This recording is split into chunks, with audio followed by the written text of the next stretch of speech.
ಆತ್ಮೀಯ H16 news ಅರ್ಥಾತ್ ಹೇ ಸೀತಾರಾಮಗೆ ಸ್ವಾಗತ. ನಾನು ನಿಮ್ಮವ MI ಅಥವಾ ಮಲ್ಲಪ್ಪ ಜೋತಾವ.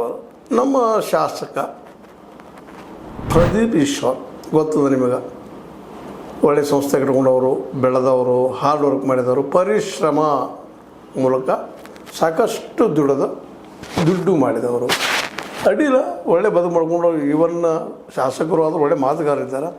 ಆದರೆ ಮಾತು ಅತಿ ಆಯ್ತೇನೋ ಅಂತೇಳಿ. ಹೌದು, ಇವತ್ತು ಯಾವ ರಾಜಕಾರಣಿ ಶುದ್ಧಿದ್ದಾರಪ್ಪ? ಒಬ್ಬರ ಹೆಸರು ಹೇಳಿ, ಇವರು ಪ್ರದೀಪ್ ಅವರು ಇವತ್ತೇನು ನಡೆಸ್ತಾ ಇದ್ದಾರೆ ಪರಿಶ್ರಮ ಅನ್ನುವಂಥ ಒಂದು ದೊಡ್ಡ ಸಂಸ್ಥೆಯನ್ನು. ಅಲ್ಲಿ ಏನು ಇವರು ಲಾಭದ ಕೇವಲ ಒಂದು ನಿಸ್ವಾರ್ಥ ಸೇವೆಯನ್ನು ಮಾಡ್ತಾರೆ ಇರ್ಬೋದು, ಉಳಿದವ್ರು ಕಡಿಮೆ ತೊಗೊಳ್ತಾ ಇರ್ಬೋದು. ಯಾಕಂದ್ರೆ ಒಬ್ಬ ಬಿದ್ದ ಸಮುದಾಯದಿಂದ ಬಂದಂಥ ಈ ವ್ಯಕ್ತಿ ಮೇಲೆ ಹೇಳ್ಬೇಕಾದ್ರೆ ಅನಿವಾರ್ಯ ನಾವು ಹೆಜ್ಜೆ ಇಡಬೇಕಾಗ್ತದೆ. ಆದರೆ ಅದು ಅತಿ ಆಗಬಾರ್ದು ಯಾವುದಾದ್ರು, ಅಷ್ಟೇ ಇಲ್ಲಿ ಮುಖ್ಯ ಆಗಿದೆ. ಇವತ್ತು DK ಶಿವಕುಮಾರ್ ಅವರಾಗಿರ್ಬೋದು, ಕುಮಾರಸ್ವಾಮಿಗಳಾಗಿರ್ಬೋದು, ದೇವೇಗೌಡರಾಗಿರ್ಬೋದು, ಮೊದಲೆಲ್ಲ ಒಬ್ಬ ಸಣ್ಣ ರಾಜಕಾರಣಿಗಳು ಅಥವಾ ಒಂದು ಅತ್ಯಂತ ಬಡ ವಾತಾವರಣ ಬಂದಂಥವ್ರು ಮೇಲಿದ್ದವರು. ನಂತರದಲ್ಲಿ ಇವತ್ತು ಏನಾಗಿದ್ದಾರೆ ಅನ್ನೋದು ಎಲ್ಲರೂ ಕಣ್ಣು ಮುಂದದ. ಯಾಕಂದ್ರೆ 3 ಎಕರೆ ಇದ್ದಂಥ ಇವತ್ತು DK ಶಿವ ಆಗಿರ್ಬೋದು, HDK ಅವರಾಗಿರ್ಬೋದು, ದೇವೇಗೌಡರು ಎಷ್ಟು ಭೂಮಿ ಮೂಲಿತ್ತು, ಇವುಗಳೆಲ್ಲ ಇವತ್ತು ನಾವು ವಿಚಾರ ಮಾಡಿದಾಗ ಇವರು ಯಾರೂ ಪ್ರಾಮಾಣಿಕವಾಗಿ ದುಡಿದವರು ಅಂತ ಹೇಳಿಕ್ಕೆ ಸಾಧ್ಯ ಇಲ್ಲ. ಅದಕ್ಕಾಗಿ ಇವತ್ತು ಪರಿಶ್ರಮ ಕಟ್ಟೆ ಬೆಳೆಸಿದಿರಿ, ಪರಿಶ್ರಮ ಅಂತ ಅದರಲ್ಲಿ ಅಂತಲ್ಲ. ಹಾಗಾದರೆ ಎಲ್ಲನೂ ಪ್ರಾಮಾಣಿಕವಾಗಿ ನೀವು ಗಳಿಸಿದಿರಿ ಅಂತೂ ಅಲ್ಲ. ಹೌದು, ವಾಚ್ ಕಟ್ಟಿರ್ಬೋದು, ಅಲ್ಲಿ ಬಂದಿರ್ಬೋದು, ದುಡ್ಡು ಸಾಕಷ್ಟು ಅದು ಪ್ರಧಾನಿ ಆಗಿದ್ದಾರಪ್ಪ ಅಂದ್ರೆ ಅವ್ರನ್ನ ಆರೋಪಗಳಿದ್ದವು. ದೇವೇಗೌಡರ ಮೆಂತನ ಮೇಲೆ ತುಂಡು ಗುತ್ತಿಗೆ ಅದನ್ನು ಸಾಕಷ್ಟು ಕೃಷ್ಣ ಇದರ ನೀರಾವರಿ ಕೆಲಸನೂ ಮಾಡಿದರು. ಅದೇ ರೀತಿ ದುಡ್ಡು ಗಳಿಸ್ಕೊಂಡಿದ್ದಾರೆ. ಇವತ್ತು ಎಲ್ಲ ಖರ್ಚಿಗೆ ದುಡ್ಡು ಎಲ್ಲಿ ತರ್ತಾರೆ ಇವರು ಅನ್ನುವಂಥದ್ದು. ಯಾಕೆಂತಂದ್ರೆ ಒಂದು ಪಾರ್ಟಿಯನ್ನು ತಮ್ಮ ವಶ ಮಾಡ್ಕೊಂಡಂಥವ್ರು JDS ಎಲ್ಲಲ್ಲಿದ್ದಂಥ ಅವ್ರ ವಿರೋಧಿಗಳಂತ ಏನು ಅನ್ನಿಸ್ತಾರೆ ಅವ್ರು ಒಬ್ಬೊಬ್ಬರೊಬ್ಬರ ಹೊರಗೆ ಕಳಿಸಿದವರು. ಅದು ಅನಿವಾರ್ಯ ಇತ್ತು. ಆ ಮಾತು ಬೇರೆ. ನಾವು ಯಾಕೆ ಈ ಮಾತನ್ನು ಹೇಳ್ತಾ ಇದ್ದೀನಿ ಅಂದರೆ, ಇವತ್ತು ಕಾಂಗ್ರೆಸ್ಗರಾದಂತಹ ಪ್ರದೀಪ್ ಈಶ್ವರ್ ಅವರು ಹೌದು ಇದ್ದಿದ್ರಲ್ಲಿ something is better than nothing ಅಂತ ಅವರಲ್ಲಿ ಯೋಗ್ಯರಿದ್ದಾರೆ ಇಲ್ಲಂತಲ್ಲ. ಆದರೆ ಬಾಯಿ ಚಪಲ ಮಾತಾಡೋದು ನೋಡಿ ಒಂದಿಷ್ಟು ಮಾತಾಡ್ತಾರೆ ಕುಮಾರಸ್ವಾಮಿಗಳ ಬಗ್ಗೆ. ಏನಪ್ಪ ಅಂದ್ರೆ, ಕೇಂದ್ರ ಸಚಿವ HD ಕುಮಾರಸ್ವಾಮಿ ಬಳಿ ಕೊಟ್ಟಂಥ ರೂಪಾಯಿ ಬೆಲೆ ದುಬಾರಿ ವಾಚ್ಗಳಿವೆ. ಇರ್ಬೋದು, ಇಲ್ಲಂತಲ್ಲ. ಅವ್ರು ಇಲ್ಲಂತಾರೆ, ಇಲ್ಲದೂ ಇರ್ಬೋದು. ಅದು ಇಲ್ಲ ಅಳತಿ ಅನ್ನೋದು ಮುಖ್ಯ ಅಲ್ಲ. ಆದರೆ ದುಬಾರಿ ವಾಚ್ ಕಟ್ಟುವ ಶಕ್ತಿ ಮತ್ತು ನಿಶ್ಚಿತವಾಗಿ ಅದ ಕುಮಾರಸ್ವಾಮಿಗಳಲ್ಲಿ. ಅದು ಹೆಂಗೆ ಬಂತು ಕೇಳೋ ಪ್ರಶ್ನೆ ಇಲ್ಲ. ಓಪನ್ ಸೀಕ್ರೆಟ್ ಎಲ್ಲ ಅವು. ಹಿಂದೆ ಮುಖ್ಯಮಂತ್ರಿ ಆಗಿದ್ದರು, ಮಾಡಿದ್ರು, ಪಾರ್ಟಿ ಫಂಡ್ ಅದು ಬರ್ತಾ ಇರ್ತಾವೆ, ಮತ್ತೇನೋ ಬರ್ತಾವೆ. ಪಾರ್ಟಿ ಫಂಡ್ಗಳವ್ರು ಯಾರು? ಪಾರ್ಟಿ ಫಂಡು ನೋಡೋದು ಮುಂಜಾನೆ ಸಾಯಂಕಾಲ ದುಡ್ಡು ಅಂತ ಒಬ್ಬ ವ್ಯಕ್ತಿ ದಿನಕ್ಕೆ 300-400 ಕಳಿಸವ ಪಾರ್ಟಿ ಫಂಡ್ ಕೊಡ್ಲಿಕ್ಕೆ ಸಾಧ್ಯದನ? ಯಾವ ವ್ಯಕ್ತಿ ಟ್ಯಾಕ್ಸ್ ತಪ್ಪಿಸ್ತಾನ, ಮತ್ತೇನೋ ಮಾಡ್ತಾನೆ, ದುಡ್ಡು ಗಳಿಸ್ತಾನ, ವಾಮ್ ಮಾರ್ಗದಿಂದ ಅವರು ಟ್ಯಾಕ್ಸ್ ಕೊಡುವಂಥದ್ದು, ಅವ್ರ ಪಾರ್ಟಿ ಫಂಡ್ ಕೊಡುವಂಥದ್ದು. ಅದು ಎಲ್ಲ ಪಾರ್ಟಿಗಳ ಪರಿಸ್ಥಿತಿ ಅದ ರೀ. ಏನು JDS ಒಂದೇ ಹೇಳ್ತಾ ಇಲ್ಲ ನಾನು. ಇವತ್ತು ಕಾಂಗ್ರೆಸ್ಸಲ್ಲೂ ಅದ, ಇನ್ನೊಂದು ಪಕ್ಷಗಳು ಅದ. ಹೀಗಾಗಿ ಪಾರ್ಟಿ ಫಂಡ್ ಮೂಲಕ ಬರುವಂಥ ಇವೆಲ್ಲ ದುಡ್ಡು 2 ನಂಬರ್ ದುಡ್ಡು ಇರೋದು, 1 ನಂಬರ್ ದುಡ್ಡಲ್ಲ. ಸ್ವತಂತ್ರವಾದ ಮೀಡಿಯಾಗೆ ಬೇಕಾಗಿರುವುದು ಸ್ವತಂತ್ರ ಧ್ವನಿ. ಆ ಸ್ವತಂತ್ರ ಧ್ವನಿ ಉಳಿಸಲು ನೀವು ಮಾಡಬೇಕಾದದ್ದು ಇಷ್ಟೇ. ಅದೇನಪ್ಪಾ ಅಂತಂತಂದ್ರೆ, ನಿಮ್ಮ ಕೈಲಾದಷ್ಟು ಸಹಾಯ ಈ ಚಾನಲ್ಗೆ ಮಾಡಿ ಹಾಗೂ ನಿಮ್ಮ ಧ್ವನಿಯನ್ನು ಕಾಪಾಡಿಕೊಳ್ಳಿ ಅನ್ನೋದು ಈಗಾಗಲೇ ಸಾಬೀತಾಗಿರೋ ವಿಷಯ. ಕಾಂಗ್ರೆಸ್ನಲ್ಲಿ ಇದ್ದಾರೆ, DK ಶಿವರು ಅದು ತೊಗೊಂಡಿದ್ದಾರೆ. ಅವರು DK ಶಿವರು ಫುಲ್ ಬಿಡಪ್ಪ ಗಾಂಧಿ ರೀತಿ ಬೆಳೆದು ಬಂದಾರ ನಿಮ್ಮ ನಾಯಕರು. DK ಹರಿಪ್ರಸಾದ್ ಗಾಂಧಿ ಅವರಂಗೆ ಬೆಳೆದು ಬಂದಿದ್ದಾರೆ. ಯಾರಾದರೂ ಅಷ್ಟೇ.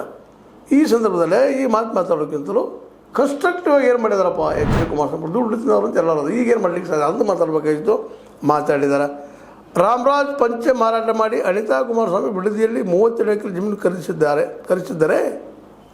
ಇದು ಮಾತು ಅವಶ್ಯಕತೆ ಇಲ್ಲ ರೀ. ರಾಮರಾಜ್ ಪಂಚೆ ಮಾರಿ ಗಳಿಸಿರೇನು ಅಂತ ಯಾಕೆ ಅದನ್ನು ಕೇಳುವಂಥದ್ದು. ಗಳಿಸಿದ್ದಾರೆ 32 ಎಕರೆ, ಸಾಣದಲ್ಲ ಅಮೌಂಟ ಗಳಿಸಿದ್ದಾರೆ. ತೊಗೊಂಡು ಅವ್ರ ಹೆಸರು, ಅವ್ರ ಮಗಳ ಹೆಸರು ತೊಗೊಂಡಾರ. ನಾವು ಸಾರ್ವಜನಿಕ ವಿಷಯ ಕೊಡ್ತೀವಿ ಅನ್ನೋ ಮಾತು ಮಾತಾಡಿದ್ದಾರೆ. ಅವ್ರು ಸಾರ್ವಜನಿಕ ನಾಳೆ ಕೊಡ್ತಾರೆ ಗೊತ್ತಿಲ್ಲ. ಮನೆ ಮಾತಾಡ್ಬಂದ ನಮ್ಮ ನಿಖಿಲ್ ಕುಮಾರಸ್ವಾಮಿ ಮಾತಾಡಿದ್ದಾರೆ. ಯಾಕಂದ್ರೆ ಅಲ್ಲಿ ಮತ್ತೆ ಶಾಲೆಗೆ ಇಳಿತಾ ಇದ್ರೆ ಮತ್ತೆ ಪ್ರೈವೇಟ್ ಶಾಲೆ ಅದು, ಮತ್ತು ದುಡ್ಡು ಕೊಡೋಕೆ ಇಲ್ಲಬೇಕಲ್ಲ, ಮತ್ತೊಂದು ಉದ್ಯೋಗ ಆಗ್ತದೆ. ಮತ್ತೇನಿಲ್ಲ. ಈಗ ನೀವು ಮಾಡ್ತಾ ಇರೋದು ಉದ್ಯೋಗ, ನಾವು ಫ್ರೀ ಅಂತಿಲ್ಲ. ಫ್ರೀ ಮಾಡ್ಲಿಕ್ಕೆ ನಿಮ್ಗೆ ಸಾಧ್ಯವೂ ಇಲ್ಲ.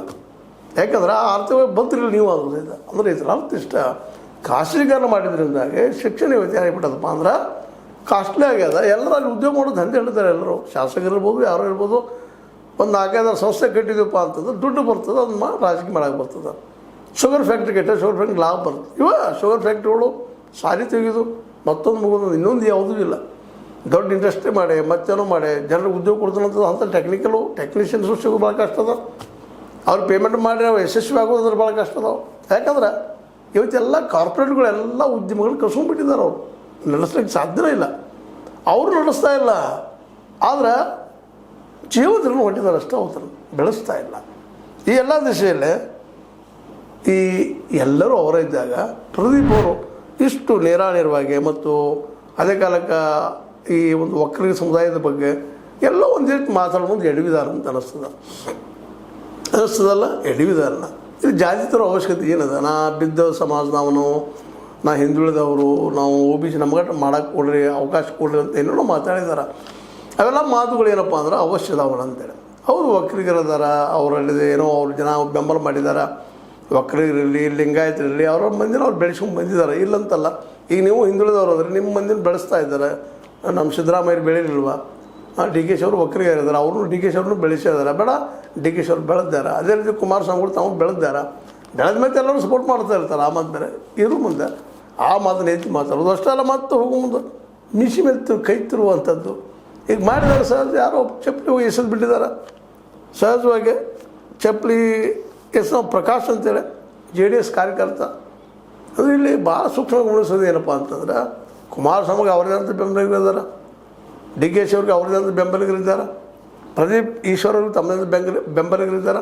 ಈ ಬೆಂಬಲಿಗರಷ್ಟೇ ಈ ರಾಜ್ಯದ ಪ್ರಜೆಗಳಂತಲ್ಲ, ಇಡೀ ಪ್ರಜೆಗಳು ಅಥವಾ ಆಯಾ ಶಾಸಕ ಸ್ಥಾನದ ಏರಿಯಾಗಳಿದ್ದಂಥ ಜನ ಅವ್ರನ್ನ ಸಪೋರ್ಟ್ ಮಾಡೋದು ಸಾಮಾನ್ಯದ. ಈ ಹಿನ್ನೆಲೆಯಲ್ಲಿ ಒಂದಿಷ್ಟು ಸಂಯಮವನ್ನು ಮೊದಲು ನಮ್ಮ ಪ್ರದೀಪ್ ಈಶ್ವರವರು ಮಾಡಬೇಕಾಗಿತ್ತು. ಅದೇ ಕಾಲಕ್ಕೆ HDK ಅವರು ಸಹಿತ ಸಂಯಮದಿಂದ ಮಾತಾಡಬೇಕಾಗಿತ್ತು. ಅವರು ಒಂದಿಷ್ಟು ಏನೋ ಪ್ರವೋಕ್ ಆಗಿ ಮಾತಾಡಿದಾರೆ.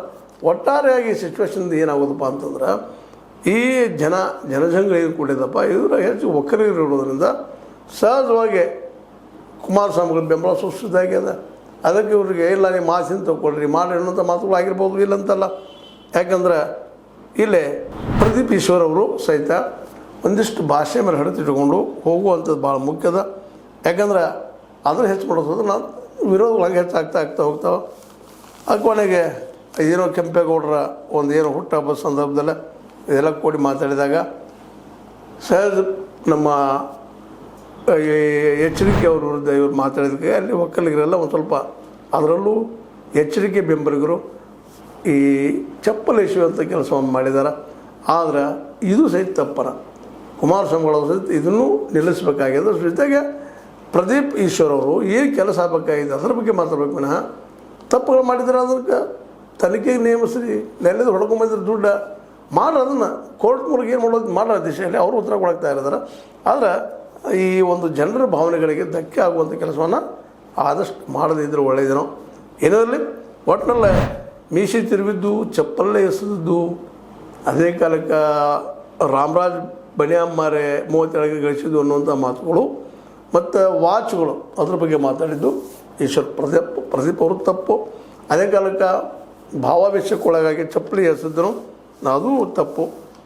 ಅದೇ ಕಾಲಕ್ಕೆ ನಾವು ಹೆಂಗೆ ಗಳಿಸಿ ನಮ್ಗೆ ಗೊತ್ತದ ಇಬ್ಬರು ಹೇಳ್ಕೊಡ್ತಾರೆ. DK ಅವರು ನಾವೇನು ಲ್ಯಾಂಡ್ ಮಾಫಿ ಮಾಡಿಲ್ಲ ಅದು ಇದು ಅಂತ ಹೇಳ್ತಾರೆ. ಅದು ಇಷ್ಟು ದೊಡ್ಡ ಪ್ರಮಾಣದಲ್ಲಿ ಹೆಂಗೆ ಗಳಿಸಿದ್ರು ಅನ್ನೋದಕ್ಕೆ ಇಬ್ಬರು ಉತ್ತರ ಕೊಡಬೇಕಾಗ್ತದೆ. ಇವತ್ತು ಯಾವ ರೀತಿ ಗಳಿಸಿದ್ರಿ, ಏನು ಎಂದು ಒಂದು ಅದನ್ನ ಪ್ರದೀಪ್ ಕೇಳ್ತಾರೆ. ಏನು ಬದನೆಕಾಯಿ ಮಾರಿ ಗಳಿಸಿದ್ರೆ, ಮತ್ತೆ ಮಾಡಿ ಗಳಿಸಿದ್ರೆ ಭೂಮಿಯಿಂದ ಅಂತೇಳಿ ಅದು ಕೇಳೋದ್ರಲ್ಲಿ ಅತಿ ಆಗಬಾರ್ದು. ಯಾವುದವರು ಗೊತ್ತದ, ಓಪನ್ ಸೀಕ್ರೆಟ್ ಅದ. ಈಗೇನಪ್ಪ ಅಂತಂದ್ರೆ ನಿಮ್ಮ ಕೈಯಲ್ಲಿ ಅಧಿಕಾರದ ಏನು ಮಾಡ್ಲಿಕ್ಕೆ ಸಾಧ್ಯ ಅದ? ಫ್ರೀ ಶಿಕ್ಷಣ ಎಲ್ಲರಿಗೂ, ಫ್ರೀ ಹೆಲ್ತ್ ಕೊಡೋಕ್ಕೆ ಸಾಧ್ಯನ ಕಾಂಗ್ರೆಸ್ ಸರ್ಕಾರಕ್ಕೆ? ಇಂಥವೆಲ್ಲ ವಿಚಾರ ಮಾಡೋದು ಬಿಟ್ಟುಕೊಟ್ಟು ಈ ವೈಯಕ್ತಿಕ ನಿಂದನೆ ಮಾಡುವಂಥದ್ದು ಯಾರೇ ಮಾಡಲಿ, ಪ್ರದೀಪ್ ಅವರು ಮಾಡಲಿ, ನಮ್ಮ ಕುಮಾರಸ್ವಾಮಿಗಳು ಮಾಡಲಿ, ಅನಿತಾಕ್ಕನ ಮಾಡಲಿ, ಮತ್ತಾರು ಮಾಡಲಿ ತಪ್ಪ. ಮತ್ತು ಕೇವಲ ಜಾತಿ ನೆಲೆಗಟ್ಟಿನಲ್ಲೇ ರಾಜಕೀಯ ಮಾಡೋದನ್ನು ಎರಡೂ ಕಡೆಯೂ ಬಿಡ್ಬೇಕು. ಇದನ್ನು ಅದು ಬಿಟ್ಟಷ್ಟು ಒಳ್ಳೇದು ಇಬ್ಬರಿಗೂ ಅಂತ ಹೇಳ್ತಾ, ಕಾಂಗ್ರೆಸ್ಗೂ ಒಳ್ಳೇದು ಅಂತ ಹೇಳ್ತಾ, ಇದೇ ಸಂದರ್ಭದಲ್ಲಿ ಚಪ್ಪಲಿ ಎಸೆದು ಖಂಡನೀಯ ಅಂತ ನಮ್ಮ BK ಹರಿಪ್ರಸಾದ್ ಹೇಳ್ತಾರೆ. ಆದರೆ BK ಹರಿಪ್ರಸಾದ್ ಇದನ್ನೂ ಹೇಳ್ಬೇಕಾಗ್ತದೆ. ಈ ರಾಮರಾಜ್ ಏನು ಬಟ್ಟೆಗಳು ಮಾರಿ ಗಳಿಸಿದ್ರ ಅನ್ನೋಂಥ ಮಾತು ನೀವು ಮಾತಾಡಬೇಡ್ರಿ ಅನ್ನುವಂಥದ್ದು, ಟೊಮೆಟೊ ಮಾಡಿ ಬದನೆಕಾಯಿ ಮಾರಿ ಗಳಿಸಿದ್ರ ಅನ್ನೋಂಥ ಮಾತು ಮಾತಾಡಬಾರ್ದು ಅಂತೇಳಿ ಇಬ್ಬರಿಗೂ ಹೇಳುವಂಥ ಕೆಲಸವನ್ನು BK ಹರಿಪ್ರಸಾದ್ ಅಂತ ನಾಯಕರು ಮಾಡಬೇಕಾಗ್ತದೆ, ಅಧ್ಯಕ್ಷ ಮಾಡಬೇಕಾಗ್ತದೆ.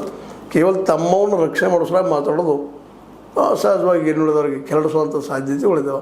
ಏನೋ ಇರಲಿ, ಒಟ್ಟು ಇದು ನಡೆದ ತಪ್ಪ ಅನ್ನೋ ಮಾತನ್ನು ಹೇಳ್ತಾ, ಇದ್ರ ಲೈಕ್ ಆಗಿರ್ಬೋದು, ಲೈಕ್ ಮಾಡಿ ಶೇರ್ ಮಾಡಿ ಕಮೆಂಟ್ ಮಾಡೋ ಜೊತೆಗೆ ಸಬ್ಸ್ಕ್ರೈಬ್ ಉಳಿಸ್ಕೊಂಡು H16 ನ್ಯೂಸ್ ಅರ್ಥಾತ್ ಸಿದ್ದರಾಮಯ್ಯ ಸತ್ತ ಕೈಗಳಲ್ಲಿ ವಂದನೆಗಳು. ಆತ್ಮೀಯ ಸಾರ್ವಜನಿಕರಲ್ಲಿ H16 ಅರ್ಥಾತ್ ಸೀತಾರಾಮದಿಂದ ಒಂದು ಮನವಿ. ಈ ಸಂಸ್ಥೆ ಭ್ರಷ್ಟಾಚಾರ, ಅನ್ಯಾಯ, ಅತ್ಯಾಚಾರಗಳಿಂದ ನೊಂದವರ ವೇದಿಕೆ. ಅನ್ಯಾಯಕೋರರ, ಭೂಗಳ್ಳರ, ನಶಾ ಸಾರಾಯಿ ಮಾಫಿಯಾಗಳ ವಿರುದ್ಧದ ಧ್ವನಿ.